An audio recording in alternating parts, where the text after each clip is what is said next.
My name is Mathew Belanger. I'm a real estate agent with Keller Williams and the team leader for the Mathew Belanger Agency.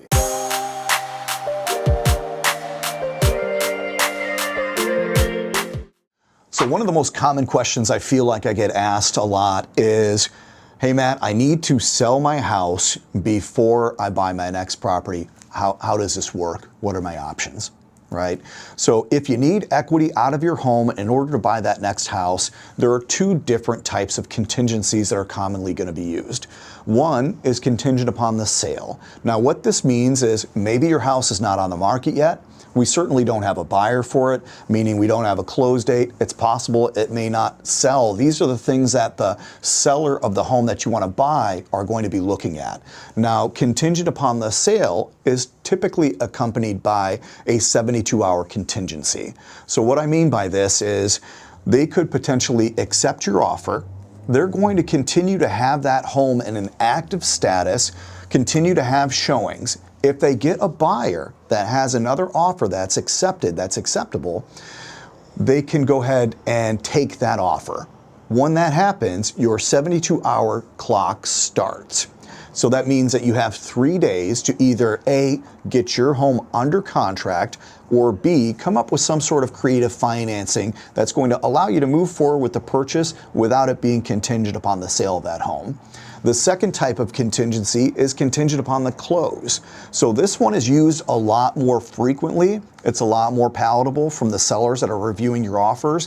What this means is your house was on the market, you have accepted an offer. It's contingent upon the closing of that offer.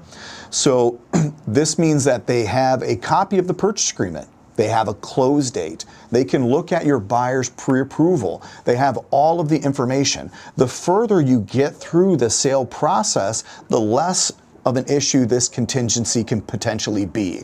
So of course, if you pass the inspection, great. If you get through the inspection and the appraisal, it's almost a non-issue at that point.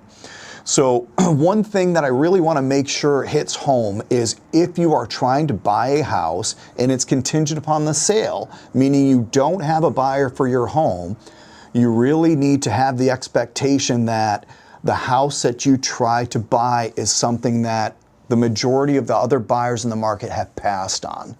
This is never a seller's first choice to pick an offer with this much hair on it. So unfortunately, you may have to wait for that house to hit its 2-week or 3-week mark before the seller really gets to a point to where they are considering this type of offer. The most effective way probably to accomplish this is to move towards contingent upon the closing. Right? So if we look at the timelines, once we accept an offer on your home, we will have probably in the neighborhood of 3 to 6 weeks for you to find another property, to be able to get an offer accepted on that home and to move directly from one house into the other.